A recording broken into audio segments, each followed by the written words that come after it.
இலங்கை கடனாளி நாடாக மாறியதற்கு ஜனாதிபதி ரணில் விக்ரமசிங்க மாத்திரமே காரணம் என தேசிய மக்கள் சக்தியின் ஜனாதிபதி வேட்பாளர் அனுரகுமார திசாநாயக்க குற்றம் சாட்டியுள்ளார்.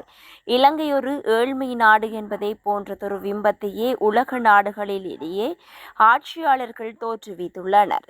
இந்து சமுத்திரத்தின் முத்து என வர்ணிக்கப்பட்ட நாடு 2300 வருட வரலாற்றை கொண்டதொரு நாடு. இன்று உலக நாடுகளின் கடனை செலுத்த முடியாத, கடனை பெற முடியாத நாடாக மாறியுள்ளது. இந்த நிலையில் நாட்டின் பொருளாதாரத்தை மேம்படுத்துவதற்கு திட்டமிட்டுள்ளோம்.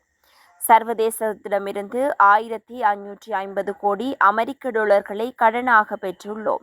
இதில் 1250 கோடி அமெரிக்க டாலர்களை ரணில் மாத்திரமே கடந்த 4 வருடங்களில் பெற்றுக் கொண்டுள்ளார். இன்று அவரே தாம் பொறுப்பேற்றதன் பின்னர்தான் எரிவாயு மற்றும் எரிபொருளை வழங்கியதாக கூறுகின்றார்.